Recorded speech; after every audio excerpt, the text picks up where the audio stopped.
Harry's Wife, part 102.32. Trousering It. Hello, I'm H.G. Tudor. No doubt you might well have received your electricity and gas bill and be scratching your head thinking, how the fuck am I going to pay this? Am I going to have to get down to the harbour and basically put my bottom out there and try and recoup some money? Reminds me of the joke where a husband expresses the concern that the household's finances have fallen upon difficult times, and therefore he suggests that his wife goes down to the harbour and basically sells herself. She returns, explaining that she has come back with £100 and 50p. And her husband says, well, that's not bad, but who on earth just gave you 50p? To which she replies, all of them. Boom tish. I'm here all week. Well, leaving that to one side, as many of you know, there is a cost of living crisis where across many countries inflation is at all-time highs, with energy prices soaring and concerns about recession looming. Those of you that might find yourself in straitened financial straits may well be heartened by the news that the Daily Express brings us, in an article by Marad Griffith, which states, on fire, Harry's wife dons £300 trousers for latest excellent podcast appearance. Yes, not only are you treated to knowing the value of her trousers and that they would put a reasonable dent in your energy bill, but moreover, it's all about publicising her podcast. Harry's wife has released the latest episode of her new podcast show, Archetypes. For the occasion, Harry's wife donned a striped shirt and stylish high-waisted trousers. Isn't that fucking fascinating? As I'm sat here talking to you today, you'll be delighted to know that I'm wearing a pair of Armani jeans, and I'm wearing a shirt that is by Ralph Lauren. There you are. That's what I'm telling you what I'm wearing. My underwear is by Calvin Klein, just in case you were wondering, and finally my socks are TM Lewin. I'm not wearing any shoes. I took them off at the door. I'm good like that, you see, because I'm well-mannered. The article continues by explaining, after being quiet for most of September due to the Queen's death, the Duchess of Sussex's podcast is active again. With an episode where Harry's wife speaks to journalist Lisa Ling about the hypersexualization of Asian women in popular culture.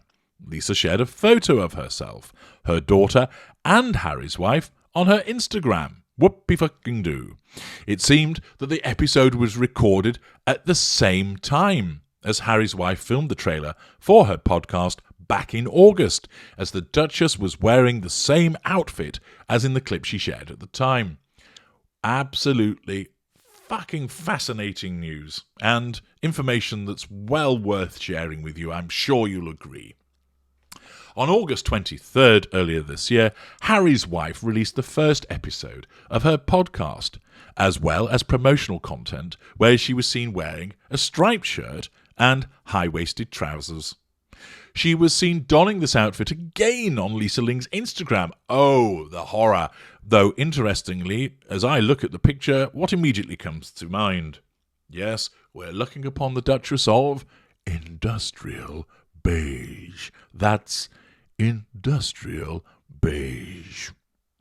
It's not known what brand her striped shirt is, but it is two-tone in brown and beige, and features a tie collar, which creates a pussy bow at the neck.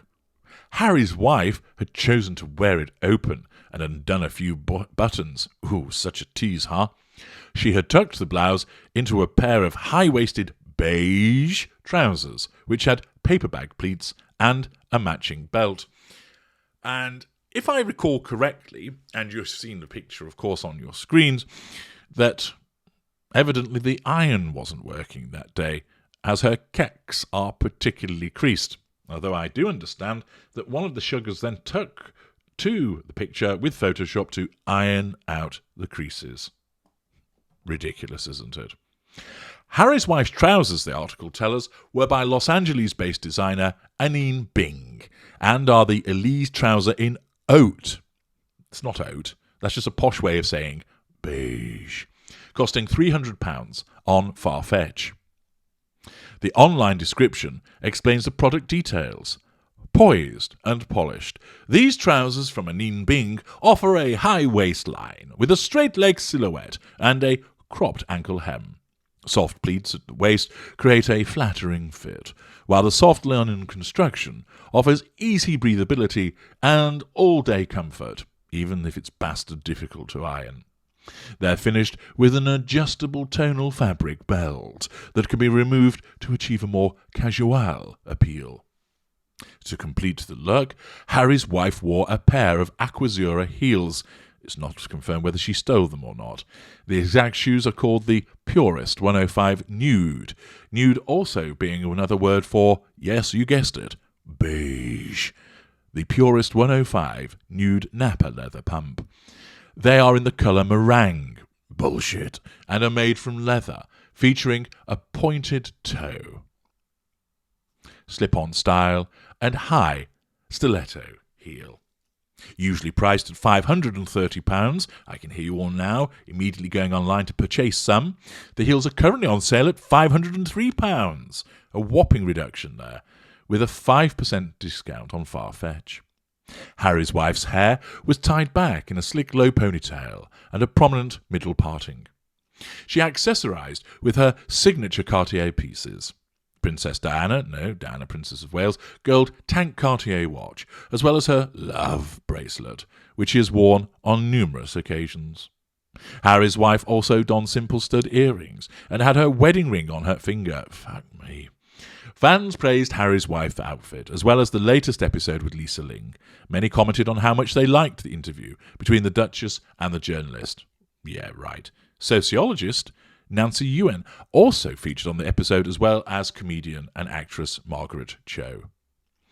Instagram user Charisse Christiansen wrote, "I love this. She is on fire, and I'm so glad she is able to do exactly what she's passionate about without restraints. Go Megs." User at Awesome Rawson said, "She looks so pretty." User at Demonot24 commented, "Excellent podcast." User Alice Pub wrote, "I'm enjoying the podcast. Very smart and insightful." Linda Campbell simply said, "Beautiful." User at MJB78070013 added, "This is such a great podcast. I recommend that you listen. Very informative." So those are all of the observations from the bots, anyway, praising this. And, of course, this was a completely paid-for piece of drivel advertising what she is wearing. But, as ever, let's go below the line, because I'm sure there's going to be lots of comments praising her clothing, explaining how wonderful she looks, how beige really suits her, and naturally what a brilliant podcast it was. Gavat writes, "All that money she blows on clothes and she looks like a wrinkly mess. She truly doesn't have a good sense of style. She's been wearing those thick belts too, which make her look squat. She doesn't know you can't wear a thick buckled belt if you don't have a nice thin waistline. Goldie Lover, are they meant to be that wrinkly?" Hexenhouse007, the, in inverted commas, fans' comments are hilarious. Always the same nonsense. If her inside's out, she'd have a witch's hump and a wart on her nose. The only positive thing is the length of the pants. Forget about anything else. Mrs. Girl, as usual, she's standing with legs apart, trying to show her dominance. That stance is common with her. Givat, yes, I've noticed that, especially in the pics they've released where she takes centre stage while her sidekick, Harry, is always in the background. She's been wearing her hair slicked back, making her look even meaner. KidQ 2021. I'm pretty sure Methane wrote this article herself, just saying. Does that woman have any clothing that fits properly and look goods on her? Hexenhouse007 replies, no, no, no. Channeling Amy Winehouse there, clearly. Evidently, not particularly favourable observations about her. Captain Plugwasher adds, "And look how well they crease up. Better off buying off the peg at a local market stall. On fire indeed, they should be thrown on a fire. As they say, you can't polish a turd, you can only sprinkle glitter on it." 9 Scenic 8 obviously hasn't heard of irons. Looks a mess, as always. Barbara 11. There is nothing that looks so bad as crushed clothing, especially on me again. Lem 9. How horrible. Just look at the crumpled trousers, like she slept in them for a week, and then her hairline. Is she going bald like hubby? Barbara 11 again, and now the question has been asked and answered, i.e. suggesting this interview with the journalist was done on the same day as the filming for the advertisement for these clothes. So me again is now flogging clothes online. Deactivated. Why do people say beautiful, etc.? If she wasn't beautiful, does that mean no one would listen to her? She would still have the same things to say. We are so fickle. Once again, below the line, nobody has anything good to say about her. And focusing on her appearance, which of course they're entirely justified to do because she has made it all about appearance.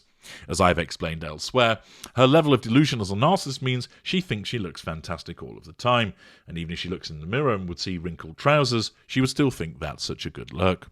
This is simply an advertisement for the purposes of merching clothing in order to get a residual benefit, and is evidently a paid puff piece to assert control vis-a-vis the podcast to try and make it more popular because, frankly, nobody's that interested in it. I'm H.G. Tudor. Thank you for listening.